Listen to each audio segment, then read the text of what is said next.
नमस्कार, जय जोहार। मैं हूं प्रकाश अवस्थी आने आप मन के चेता कलाकार टूरा रिक्शा वाला संगियो। आप मतलब एक बात बतावत मोला बड़ा खुशी होते कि मोर माँ बहुत दिन से प्लान करत रही से कि एक भजन वो आप मन के सामने प्रस्तुत करे, और बहुत समय से रामायण मंडली में गावत रही से तो खर इच्छा हुई तो एक भजन बनाए हैं और आप मन के बीच में लेके आवत है।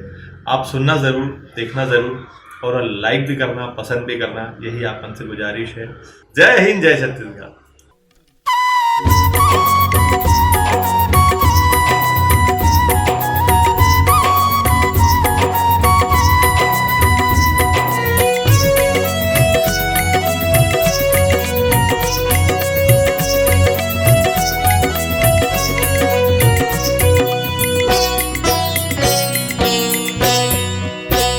ढूंढे से राम मिलत नाई, मोरी लागी लगन छूटत नाई। ढूंढे से राम मिलत नाही, मोरी लागी लगन छूटत नाही।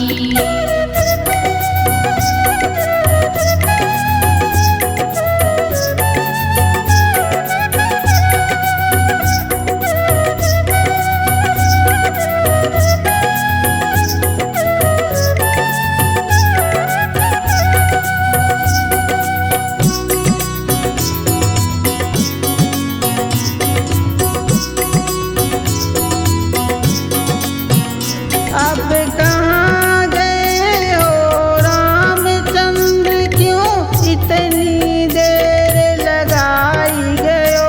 अब कहाँ गए हो रामचंद्र, क्यों इतनी देर लगाई गयो?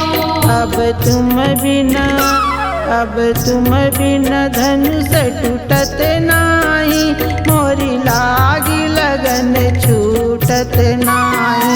अब तुम बिन धनुष टूटत नाही, मोरी लागी लगन छूटत नाही। ढूंढे से राम मिलत नाही, मोरी लागी लगन छूटत नाही। ढूंढे से राम मिलत नाही, मोरी लागी लगन छूटत नाही।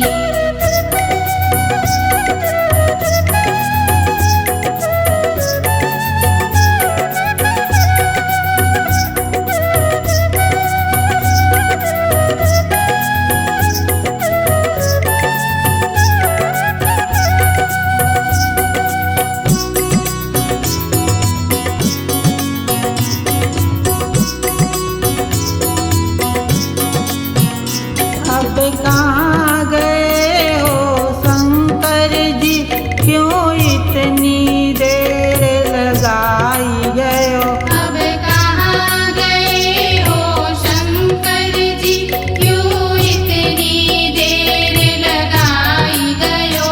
अब तुम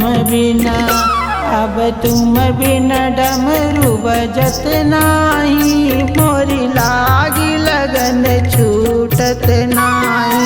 अब तुम बिन डमरू बजत नाही, मोरी लागी लगन छूटत नाही।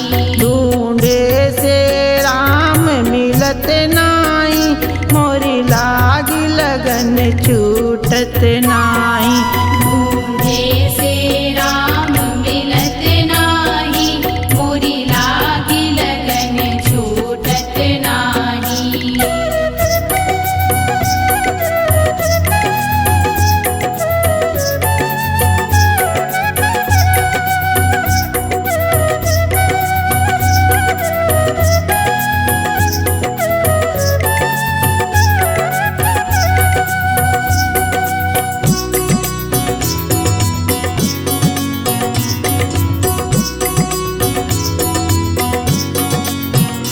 अब कहाँ गए हो विष्णु जी, क्यों इतनी देर लगाई गए हो? अब कहाँ गए हो विष्णु जी, क्यों इतनी देर लगाई गयो? अब तुम बिन चक्र चलत नाही,